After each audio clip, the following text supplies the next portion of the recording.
Caller, you're live on the air. Please tell us your name, where you're calling from. Hello, gentlemen. This is Steve from Brooklyn. Rabbi, I want to tell you it was such an honor to see you in, I think it was Passaic, right? Yep. It was amazing to see you. Welcome back, Thank brother. you. And I'm sorry I had to rush out. My ride, had to pick up this kid or something. So you owe me an autograph for my Let's Get Biblical book. So I'm going to catch you in the streets of Jerusalem, God willing, when Mashiach comes tomorrow, and get you to sign it for me. Okay, so here's my question. It's kind of more of a comment than a question. Unfortunately, I have the unfortunate job of being the sewer guy here in Brooklyn because, Jews for Jesus and all their counterparts and all their subsidiaries hang out here on Kings Highway. So one of the things you mentioned in your first segment, tickled something in my mind. So I was talking to this missionary there who was about as, if Mr. Snuffleupagus was Jews for Jay, that's what he sounded like from Sesame Street. This guy was obviously not very, very all there. And he was telling me that his grandparents also died in Auschwitz. And the people that killed them were not real Christians. So, of course, I answered him back, well, then who were they? Were they aliens? Were they Buddhists? And I asked him another question, and, of course, this rattled him, and this is the part that I'd like you to comment on. I said, if you're saying that these are not real Christians, that means Tertullian, who was an anti-Semite, wasn't a real Christian. Justin, the whole Council of Nicaea, they were fake Christians, and so were all the popes fake Christians. And who is a real Christian and who is not? And I said, furthermore, why do you have the New Testament in your bookshelves? Because you have John 8:44, you have your passages in Revelations that are seemingly anti-Semitic. I said to them, if you were to walk into my synagogue and find the Protocols of Elders of Zion, or you would find Mein Kampf on my Sfarim bookshelf, you'd think I'm crazy. So why should I even entertain anything? Everybody that you venerate are haters of Jews. So, if you could just comment on and expand on that, I would appreciate that, because that to me is absolutely. So this is a very interesting point, Steve, and I'm glad you raised it. I rarely am asked this type of question. When missionaries are confronted with the barbaric history of the church, its behavior toward the Jewish people, all the church leaders, let's say the church fathers, all of them they weren't like Jesse Jackson anti-Semitic, where they just said things like Town, and they weren't like David Duke. They really called for the destruction of the Jewish people. They were, the kind of stuff you would hear from Irenaeus, a very important church father, who Christians rely on to determine who are the authors of the four Gospels. He was the Bishop of Lyon. It wasn't France at the time, but he wasn't originally from there. He was a grotesque anti-Semite, as was Justin. Even church fathers who studied with Jews, such as the author of the Vulgate, the Jerome, he had very unkind things to say about Jewish people. Melito, we have their writings. You couldn't just do this if you're questioning me. If you're able to go online and see all the writings of the church fathers, which you can, and it's free and it's online, and just search the word Jew, you'll see what comes up. If you just Google the question, what did the church fathers have to say about the Jews? And I'm doing this blindly. I think most people will be shocked. This is vulgar stuff. The reformers changed nothing. The reformers were all grotesque anti-Semites. Luther, in fact, was worse. You could say worse, but it is even more grotesque. And these Protestants all look to Luther. They look to Luther to know what's inside the canon of the Jewish scriptures, as an example. They look to Luther for many ideas, reject some of his ideas, but Luther was very, very important to all Protestant denominations. Calvin was a grotesque anti-Semite. And Calvin never met a Jew in his life. Calvin lived basically a half a century. The first half of his life, he lived in France, and he spent a quarter of a century in Switzerland. In neither of those countries were there any Jews when he lived there. And yet he said grotesque things about the Jews. Bucer said horrible. They were all. So what Christians will argue is these people weren't real Christians, because a real Christian loves the Jewish people. So this idea needs to be attacked, because as it turns out, you can ask the following question to this Christian, and that is, did Jesus' blood, did Jesus' death on the cross atone for the sin of anti-Semitism? I hope you got that question. Ask a fundamentalist Christian who's engaging in Jewish evangelism and is peddling in one of these well-worn excuses about Christians who persecuted, who hated Jews were not real Christians. Ask a simple question. Is anti-Semitism a sin? Is the hatred of the Jewish people a sin, a spiritual crime? So every one of them will say anti-Semitism is sinful. It's in the Bible, Genesis 12. They all will say it's a sin. Now, did Jesus, when he died on the cross, did his blood atone for that sin? And that's where it gets complicated. You have to know what question to ask. That's when you're going to get that deer in the headlights look. Because as it turns out, in Christian theology,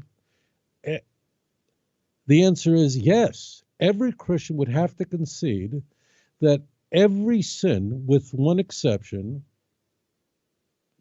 blasphemy against the Holy Ghost, every sin without exception is atoned by the death of Jesus. Okay? Christians do not believe that when one becomes baptized and is a Christian, that they cease to sin. You can ask any Christian, do Christians still sin after they convert to Christianity? After a Christian gets baptized and becomes a believer, do they cease sinning? So they would all have to admit that no, they don't. They may claim, and frequently will claim, that the amount of sin they engage in should be weakened, which is a sign of salvation, but they continue to sin.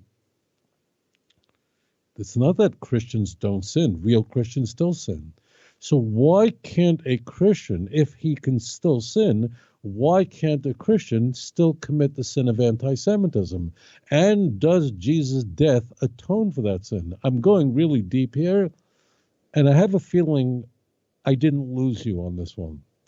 This is just taking this point from a different angle.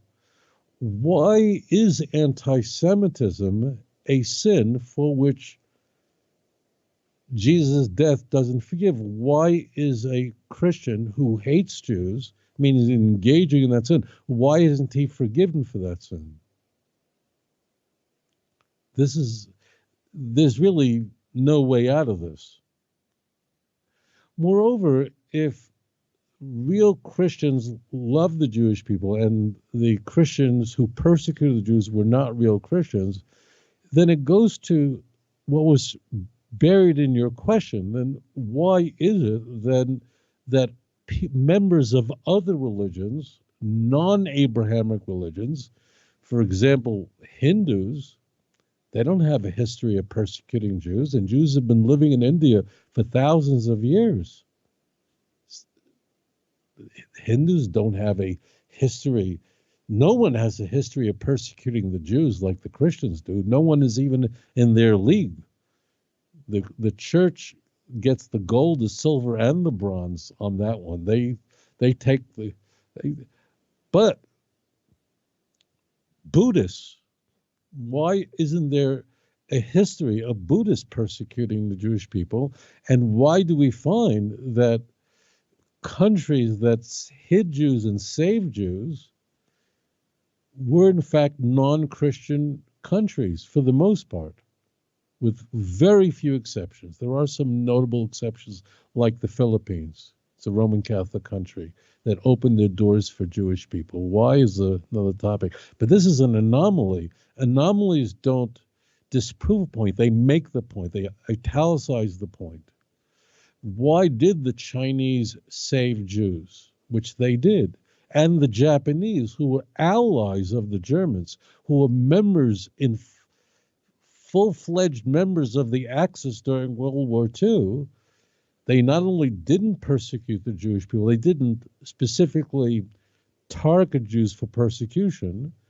They saved many thousands of Jews, including my yeshiva, the Mir Yeshiva, that fled to Japan and dwelled there safely during World War II.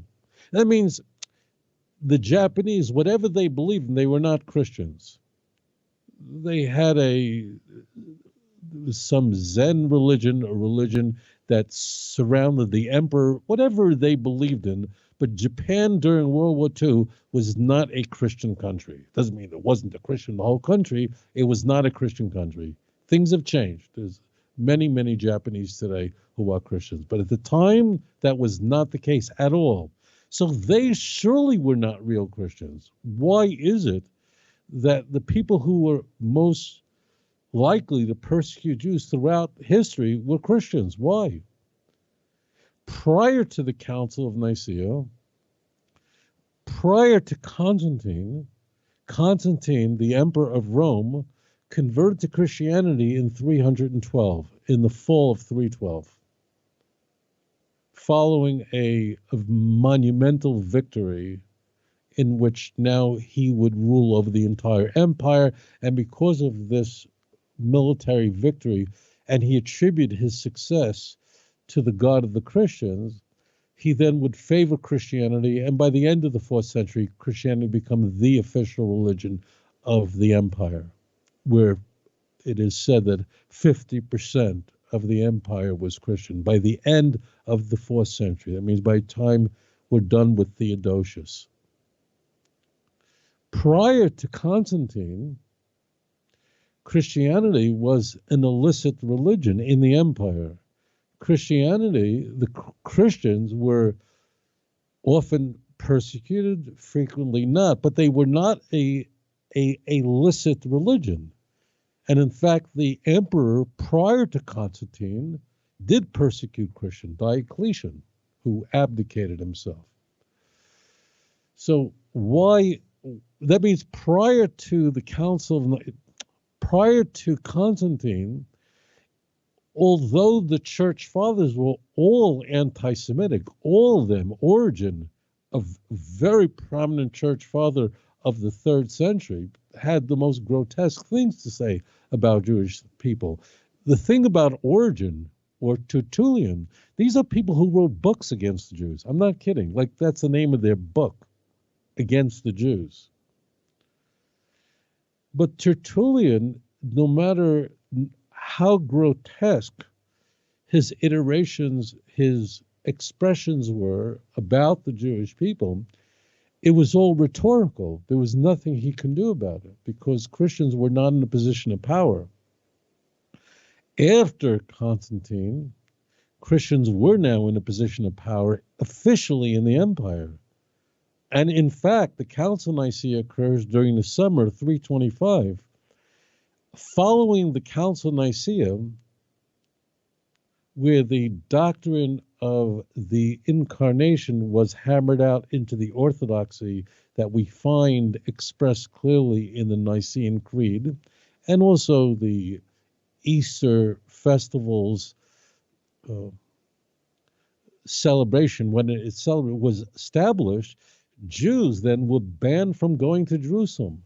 No Jew was allowed into Jerusalem from 326 until the first time Jews were allowed back into Jerusalem was Julian the Apostate, 35 years later in 361. It's mind-blowing.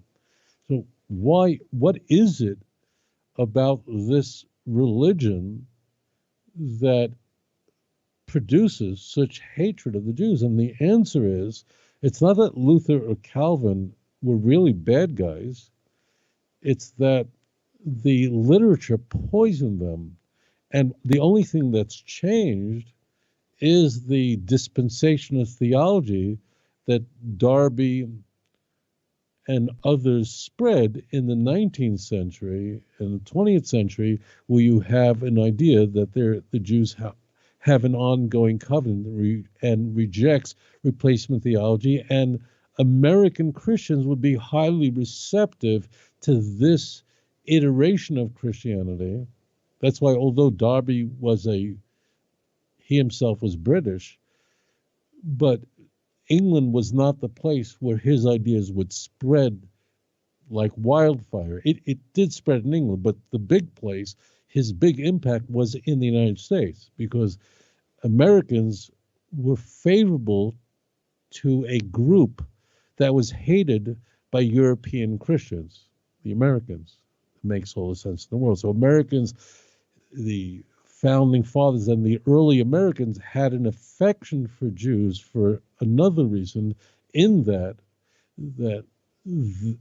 they viewed the United States, the miracle of the birth of America was born out of the crucible of a detestable European Christianity. So they saw British Christianity and European Christianity as revolting, and America was independent of that. And therefore they would see in the Jew an ally, not because of their Christianity, but in spite of their Christianity. And therefore the United States would be a fertile land for philo-Semitism, and specifically for dispensationalist theology. And that's why it would spread like wildfire. Now, you had very talented people like Cyrus Scofield, whose Scofield Bible sold in the millions by the early 20th century. By World War I, the numbers, I don't know, must have sold maybe 4 million copies. That was enormous at the time. But the Christian needs to answer a question. Did Jesus' death atone for the sin of anti-Semitism? Yes or no?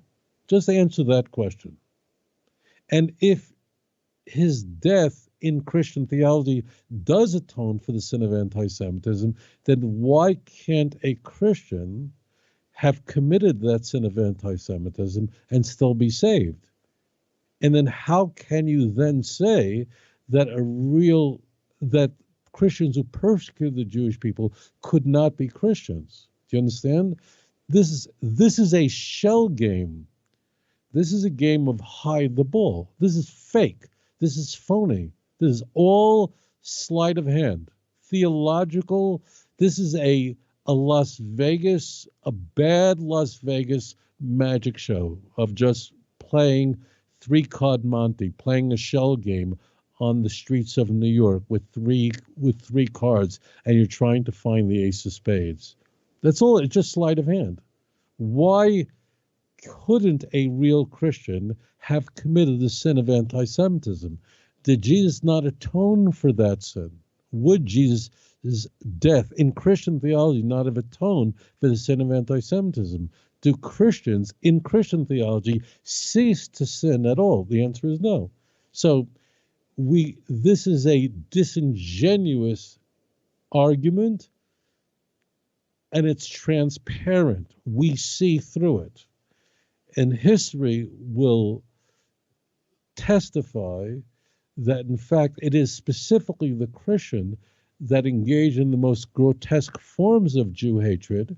And in fact, anti-Semitism is a Christian production because of the literature of the New Testament. That's why Christians are like this, because the marrow of their bones, their mind is filled with the storytelling of the Gospels, that all of it is about Jews and how perfidious they are, how evil they are, how they are enemies of God and are responsible for the murder of Christ. And it says that explicitly in the Christian Bible. You mentioned John 8:44, the Jews are the seed of the devil. The earliest surviving Christian letter is 1 Thessalonians, where in chapter 2, verse 14 through 16, it says that explicitly. It's all over the place. We have it in speeches in the book of Acts. The Jews are responsible for this. And Jesus himself, we are told in the book of John, reassures Pontius Pilate that it's the Jews who gave me over to, they're the ones who bear the sin of this, exculpating Pontius Pilate entirely for any culpability for the crucifixion. It's all there. Christian anti-Semitism is completely rational. It's the text that poisons them.